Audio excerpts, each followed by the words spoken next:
Halo, Anda menyaksikan Indonesia Forward bersama saya, Diana Dwika. Pemirsa, program transformasi digital menjadi fokus Kementerian Komunikasi dan Informatika untuk mendukung upaya mewujudkan visi Indonesia Emas 2045. Badan Aksesibilitas Telekomunikasi dan Informasi atau Bakti Kominfo pun ditugaskan untuk memperluas akses internet dan memperkuat infrastruktur digital bagi seluruh wilayah Indonesia. Lantas, apa saja langkah yang telah dilakukan Bakti Kominfo dalam mengemban amanah ini, sekaligus untuk mewujudkan visi Indonesia Emas 2045. Untuk membahasnya, sudah hadir bersama kami di studio Direktur Layanan untuk Badan Usaha Bakti Kominfo, Bapak Dia Anugrah Febriansyah. Halo Pak Audi, apa kabar? Mbak Diana, salam sehat. Salam sehat, terima kasih banyak sudah mampir di CNN Indonesia. Ini ketika kita berbicara tentang Bakti Kominfo, luar biasa Pak, tantangannya dan juga bebannya sepertinya sangat berat sekali begitu ya. Indonesia 17.000 pulau, negara kepulauan terbesar di dunia. Ini sebenarnya Bakti Kominfo itu apa dan bagaimana Anda memandang beban yang begitu berat ini? Ya, jadi untuk ketahui bersama bahwa Bakti ini adalah Badan Layanan Umum, merupakan instansi pemerintah yang tugasnya adalah memberikan pelayanan kepada masyarakat dalam bentuk barang ataupun jasa yang dijual. Bakti Kominfo ini non-profit organisasi, kemudian dasarnya adalah dalam melakukan pelayanannya harus mengedepankan prinsip efisien dan produktivitas. Nah, kami sebagai BLU khusus mempunyai tugas untuk memberikan layanan telekomunikasi dan informatika di daerah yang non-visible secara ekonomi, Mbak Diana. Jadi kalau kita kenal ada istilah daerah tertinggal, terluar, daerah perbatasan, perbatasan negara, inilah yang menjadi target utama dari pekerjaan Bakti Kominfo. Lantas sebenarnya ini pastinya tantangannya cukup berat ya, apalagi wilayah-wilayah 3T yang seperti tadi Bapak sebutkan. Nah ini sebenarnya akselerasinya supaya mereka semua memiliki kesempatan yang sama atas internet dan juga pembangunan infrastruktur di sana juga berjalan secara merata. Ini seperti apa langkah-langkah yang sudah dilakukan selama ini? Ya, jadi kami nomenklatur Bakti sejak tahun 2018, namun sebenarnya kegiatan yang berkaitan dengan pemerataan akses ini sudah dimulai dari tahun 2016. 2006 ya. 2006 atau 2016? 2006. 2006, oke. Ya.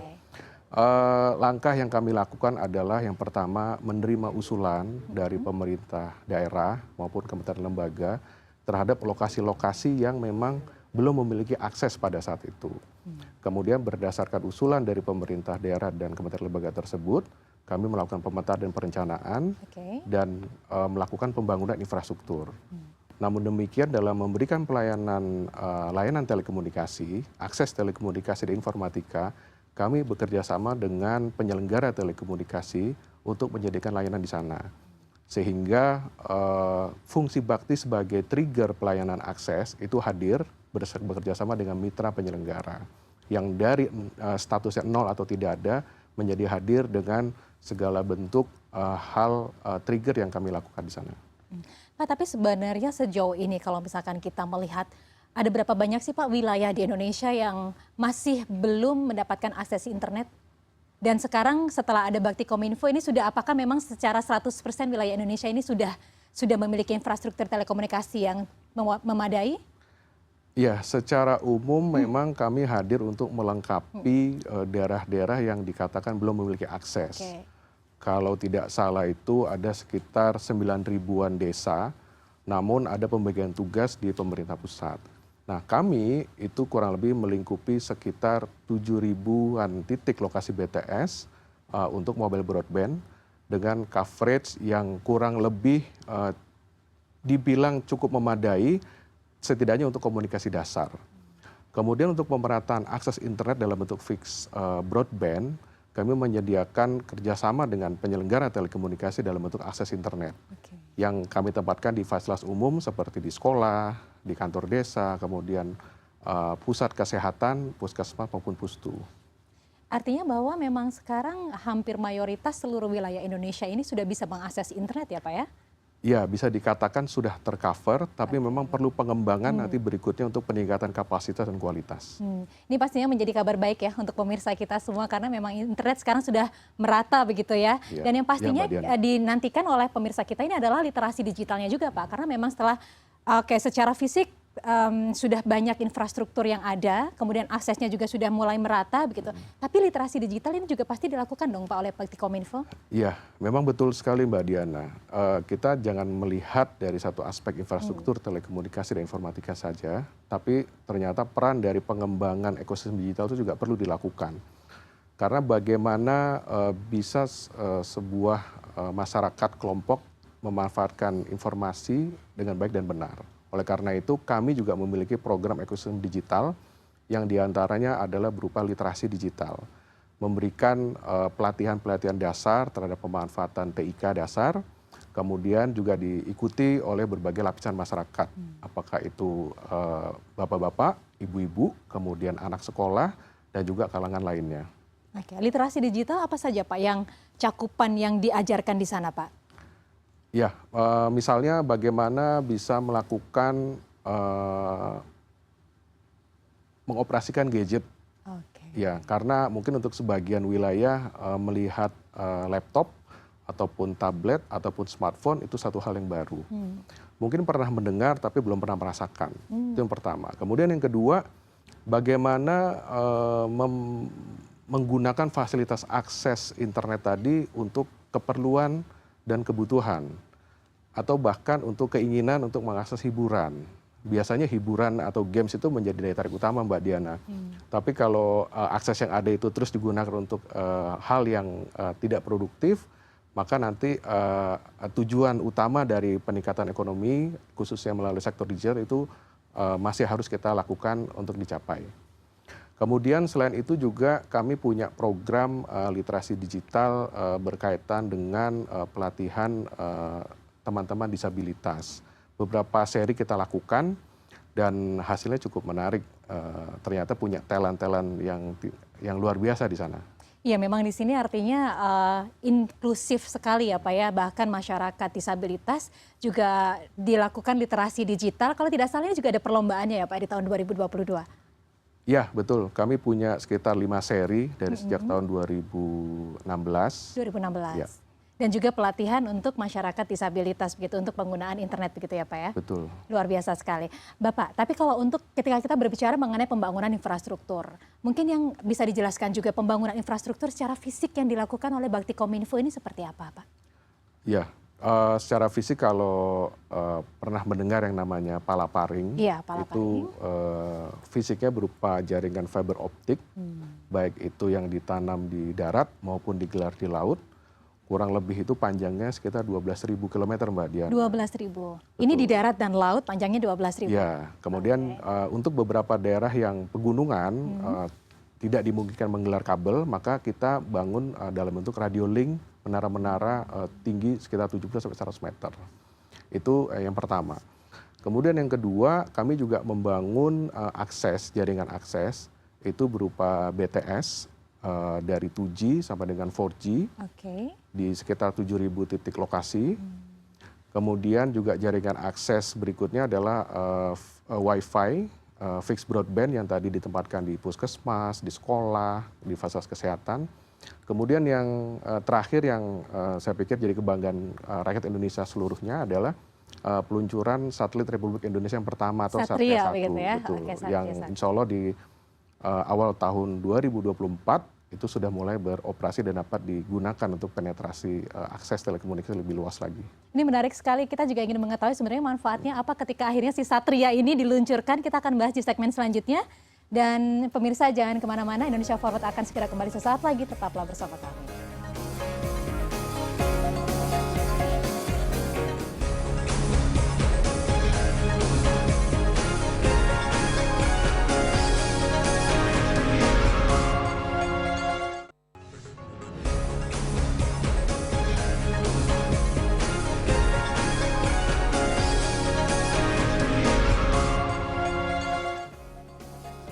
Ya, terima kasih Anda masih menyaksikan Indonesia Forward bersama saya Diana Twika dan saya akan melanjutkan perbincangan bersama Direktur Layanan TI untuk Badan Usaha Baktikominfo, Bapak Dia Anugrah Febriansyah. Pak, ini kita melanjutkan perbincangan. Kalau tadi di segmen 1 luar biasa sekali untuk pembangunan infrastruktur yang sudah dilakukan oleh Baktikominfo mulai dari fiber optik ya Pak ya, kurang lebih 12.000 Ya, kilometer di seluruh betul. wilayah Indonesia. Kemudian ada pembangunan BTS 2G sampai 4G begitu ya. Dan juga pemberian wifi di area-area publik seperti puskesmas dan juga sekolah. Tadi juga Bapak sempat menyebutkan tentang akan ada peluncuran Satria, satelit Republik Indonesia yang pertama begitu ya Pak. Ini bisa Ya. dijelaskan apa sebenarnya Satria dan apa manfaatnya untuk masyarakat Indonesia? Ya, jadi Satria 1 itu sudah diluncurkan sejak awal semester 2 tahun 2023 ini Mbak Diana. Kemudian kenapa Satria 1 ini menjadi milestone yang penting? Karena mayoritas lokasi-lokasi yang tadi disebutkan pulauan kecil di Indonesia itu lokasi yang sulit dijangkau dengan jaringan terestrial. Jadi sulit menggelar kabel, sulit juga menggelar dengan radio link. Maka satu solusi yang paling bisa dilakukan adalah menggunakan satelit komunikasi. Nah, Satria 1 ini adalah kapasitasnya 150 gigabit per second dengan teknologi high throughput satellite. Jadi teknologi satelit yang terkini.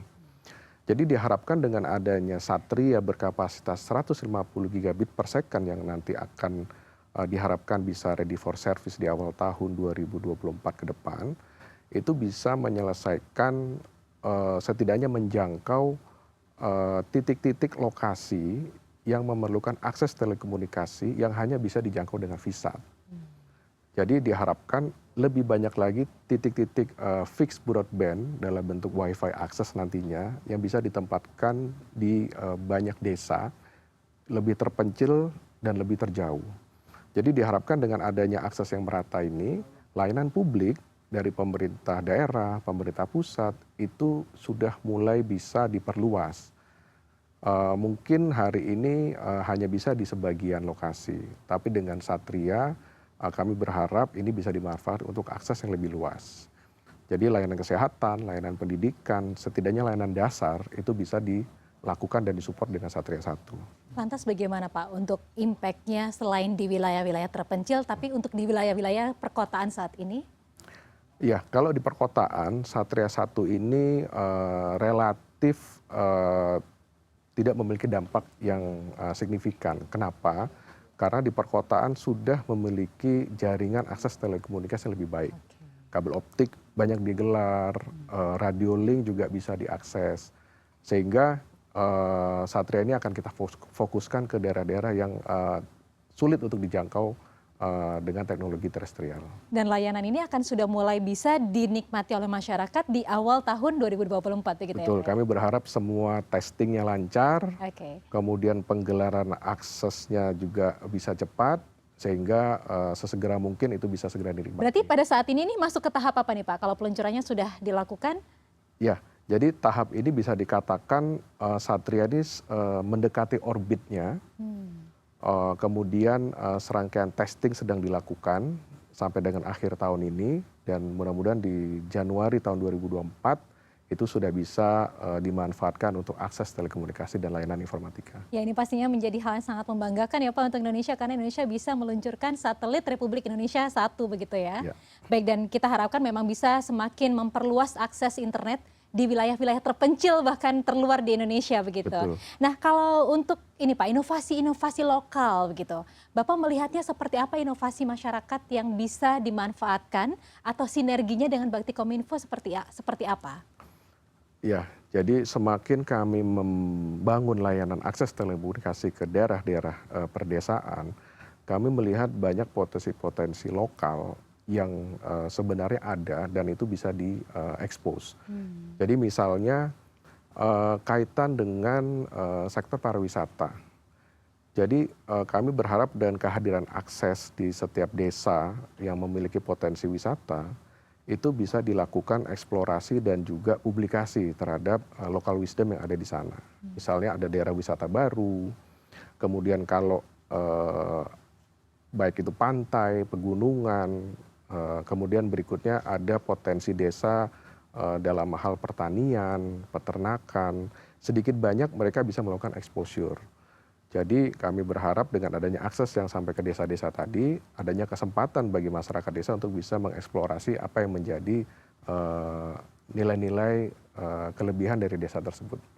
dalam upaya pemerataan akses internet dan juga pembangunan infrastruktur TI begitu di Indonesia ini sebenarnya Baktikominfo bekerja sama dengan siapa saja sih Pak? Apakah juga melibatkan sektor-sektor swasta ataupun juga ada investor-investor asing yang terlibat dalam hal ini? Ya, jadi pertama saya tegaskan bahwa Baktikominfo ini bukan operator atau bukan penyelenggara telekomunikasi. Sehingga segala bentuk layanan akses telekomunikasi yang disediakan melalui layanan Bakti tentunya ini adalah layanan milik dari penyelenggara telekomunikasi. Yang kami melakukan kerjasama maupun penyediaan bersama mereka. Kemudian yang kedua berkaitan dengan investasi luar negeri, beberapa program infrastruktur yang memerlukan investasi besar seperti KPBU itu kerjasama pemerintah badan usaha untuk Palaparing, kemudian KPBU untuk Satria 1, tentunya melibatkan sindikasi bank dari luar negeri. Jadi kami melihat pekerjaan yang dilakukan oleh Bakti atau kaitan dengan pembangunan infrastruktur itu tidak lepas dari kolaborasi sektor swasta, dalam negeri maupun luar negeri, Pak. Tapi harapannya seperti apa nih Pak? Apakah diharapkan akan semakin banyak investasi yang juga bergabung untuk mensukseskan Baktikominfo ini atau seperti apa yang menjadi harapannya? Ya betul, memang kata kuncinya adalah di financing. Jadi pembangunan infrastruktur tidak murah, baik itu dari level backbone sampai dengan akses. Maka kami berharap metode financing ini bisa terus dikembangkan, investasi dalam dan luar negeri bisa semakin ramai, tentunya dengan melihat benefit bagi negara atau Republik Indonesia, khususnya masyarakat di daerah tertinggal, terpencil, dan terluar untuk mendapatkan akses yang lebih baik. Oke, jadi memang dukungan-dukungan dalam hal finansial ya Pak ya, untuk semakin mempercepat akselerasi dan juga pembangunan infrastruktur TI di Indonesia. Kemudian kalau kita berbicara mengenai teknologi, ini perkembangannya sangat cepat ya Pak ya. Baru kemarin kita pakai 4G, tiba-tiba sudah ada 5G, bahkan ada IoT begitu. Ini bagaimana Baktikominfo mitigasinya begitu untuk mempersiapkan diri mengarah ke sana bagaimana Pak? Iya, jadi kalau 5G kita sudah rasakan di kota besar, kami berharap bahkan dari tahun 2018 kalau tidak salah masa Asian Games kita sudah merasakan 5G ya Pak ya? Betul, kami berharap 5G ini juga bisa diimplementasikan di daerah tertinggal. Oke. Kalau Mbak Diana sadari bahwa teknologi 5G ini memerlukan backhaul yang besar, artinya transmisi yang besar. Kami melihat adanya peluang penggunaan backbone Palaparing yang hadir di 57 ibu kota kabupaten dan juga 90 ibu kota kabupaten, ini bisa digunakan sebagai backbone-nya 5G ke depan. Jadi misalnya sangat dimungkinkan 5G itu bisa hadir di Kepulauan Natuna dan Anambas, di Kepulauan Riau. Karena di sana sudah ada backbone Palaparing Barat. Kemudian dimungkinkan 5G juga bisa hadir di Timika di Papua sampai ke Merauke, karena di sana adalah jalur Palaparing backbone juga. Jadi penetrasi 5G nanti apabila penyelenggara jaringan bergerak seluler berminat untuk menyelenggarakan layanannya ke daerah-daerah 3T, maka kehadiran fasilitas Palaparing itu bisa dijadikan fasilitas utama dalam penyediaan layanan 5G. Nah, menarik juga dengan IoT. IoT ini memiliki bitrate yang kecil, penggunaan sensornya juga bisa sangat luas, sehingga dengan penetrasi jaringan melalui layanan Bakti, layanan IoT ini juga bisa ditempatkan di desa-desa. Apakah memanfaatkan BTS yang sudah kami bangun yang sekitar 7.000 titik, ataukah menggunakan akses internet yang sudah dibangun di belasan titik. Dengan kehadiran Satria 1 tentunya IoT ini juga bisa diterapkan lebih luas lagi di daerah-daerah yang tertinggal, terluar, dan terdepan. Baik, yang juga pasti harus kita kaji adalah bagaimana masyarakat mempersiapkan diri ya Pak ya. Karena ini adalah sebuah peluang dan juga bisa menjadi tantangan juga untuk bisa terus berkarya dengan memanfaatkan teknologi internet yang ada. Kita akan membahasnya di segmen selanjutnya dan saudara jangan kemana-mana karena Indonesia Forward akan kembali sesaat lagi. Tetaplah bersama kami.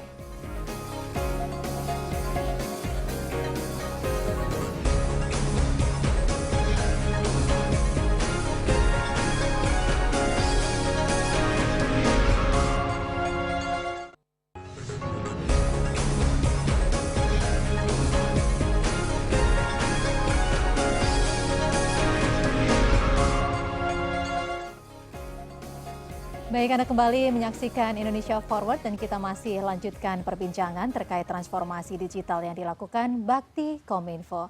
Dan masih bersama Bapak Dia Anugrah Febriansyah selaku Direktur Layanan TI untuk Badan Usaha Bakti Kominfo.